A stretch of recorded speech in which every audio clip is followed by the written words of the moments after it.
Yes breaking news చూస్తున్నాం. వరంగల్ వేదికగా సాగుతున్నది కేవలం ఒక సీటు పంచాయతీ కాదు. కొండా మార్క్ ఆధిపత్యానికి రేవంత్ పొలిటికల్ స్కెచ్కి మధ్య నడుస్తున్నటువంటి రాజకీయ మైండ్ గేమ్. సుస్మిత వేసినటువంటి సవాల్ వెనుక పక్కా రాజకీయ మాస్టర్ ప్లాన్ ఉంటే, సురేఖ లేఖ వెనుక మంత్రి పీఠాన్ని కాపాడుకునేటువంటి తెలివైన డ్యామేజ్ కంట్రోల్ ఉంది. ఇప్పటికే మరి పీసీసీ ఇచ్చినటువంటి నోటీసులకు స్పందిస్తూ సురేఖ, అది సుస్మిత వ్యక్తిగత అభిప్రాయం మాత్రమే, నన్ను బాధ్యురాలను చేయడం సరికాదు అని చెప్పేసి కూడా క్రమశిక్షణ కమిటీకి తన జవాబును పంపారు.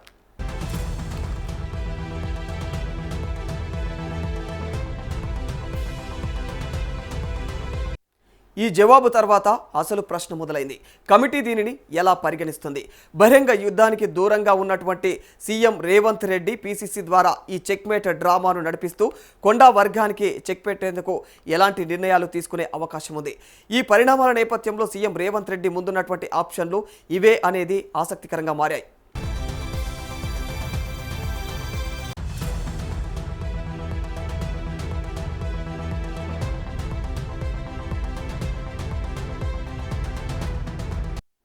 సీఎం రేవంత్ రెడ్డి నేరుగా ఏ వ్యాఖ్యలు చేయకుండా పీసీసీ అధ్యక్షుడు క్రమశిక్షణ కమిటీల వేదికగానే చెక్ పెట్టేటువంటి ఆప్షన్ ఇప్పటికీ ముందంజలోనే ఉంది.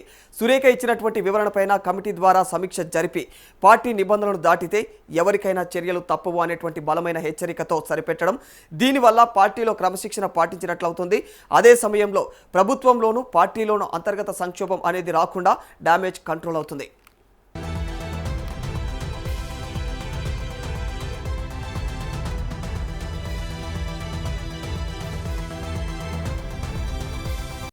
సురేఖను నేరుగా మంత్రివర్గం నుంచి తొలగించకుండా కేవలం ఆమె శాఖల ప్రాధాన్యతను తగ్గించడం లేదా మార్చడం లాంటి నిర్ణయం తీసుకోవడం.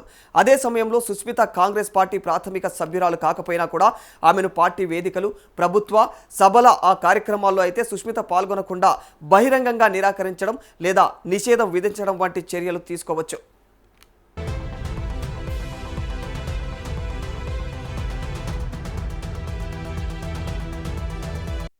లేదా కాంగ్రెస్ అధిష్టానం ద్వారా సుస్మిత ప్రకటనలకు పార్టీకి ఎలాంటి సంబంధం లేదు అని చెప్పేసి అధికారికంగా బహిరంగ ప్రకటన ఇప్పించి భవిష్యత్తులో ఆమెకు ఎలాంటి పార్టీ పదవులు లేదా టికెట్ కేటాయింపులు ఉండవనేటువంటి స్పష్టమైన సంకేతం ఇవ్వడం.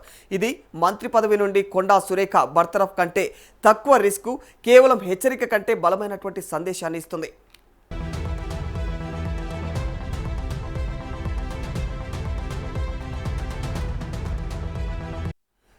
పార్టీ క్రమశిక్షణను కాపాడడానికి కొండా సురేఖను మంత్రివర్గం నుంచి తొలగించేటువంటి సాహసోపేత నిర్ణయం పైన కూడా చర్చ సాగుతా ఉంది. అయితే ఈ నిర్ణయం వల్ల కొన్ని ప్రధానమైనటువంటి పరిణామాలు ఎదురయ్యే అవకాశం ఉంది. ఒకవేళ బర్తరఫ్ వంటి తీవ్రమైనటువంటి చర్యలకు దిగితే కొండా వర్గం వెంటనే బీసీ నేతలపైన వేధింపులు అనేటువంటి సెంటిమెంట్ను బలంగా ప్రజల్లోకి తీసుకెళ్లే ప్రమాదం ఉంది.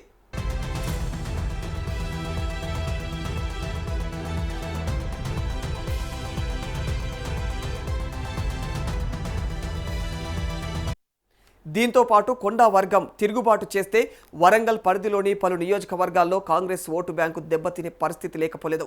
అయితే ఈ బర్తరఫ్ నిర్ణయం అమలు చేస్తే పార్టీలోని ఇతర అసమ్మతి నాయకులకు హైకమాండ్ గీత దాటితే ఊరుకోదు అనేటువంటి కఠిన సందేశం వెళ్తుందన్నటువంటి ఆలోచనలో కూడా సీఎం రేవంత్ రెడ్డి టీం ఉన్నట్లుగా తెలుస్తోంది.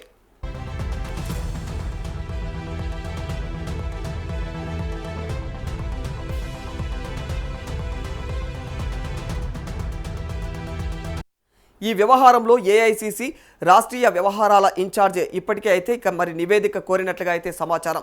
మరి సీఎం రేవంత్ రెడ్డి నిర్ణయం పూర్తిగా స్వతంత్రంగా కాకుండా ఢిల్లీ అధిష్టానం అభిప్రాయం మరియు అనుమతి మీద కూడా ఆధారపడి ఉంటుంది.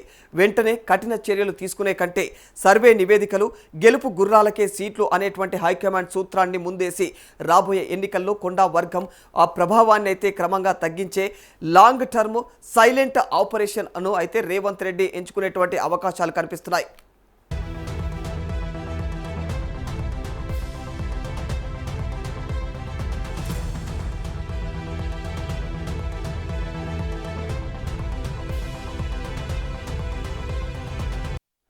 రేవంత్ రెడ్డి ఇప్పటి వరకు సైలెంట్, పీసీసీ వర్గాన్నే అనుసరిస్తూ ఉన్నారు. వెంటనే ఎక్స్ట్రీమ్ చర్యలు కూడా తీసుకునేటువంటి మరి మిడిల్ పాత్ లేదా లాంగ్ టర్మ్ సైలెంట్ ఆపరేషన్ వైపు మొగ్గు చూపేటువంటి అవకాశమే ఎక్కువగా కనిపిస్తూ ఉంది. రాబోయే కొద్ది రోజుల్లో క్రమశిక్షణ కమిటీ నిర్ణయం ఈ మైండ్ గేమ్తో తొలి సూచన ఇవ్వనున్నట్టు తెలుస్తోంది. ఇక మరి పొలిటికల్ గేమ్ ఎలా ముందుకు సాగుతుందో చూడాల్సిందే.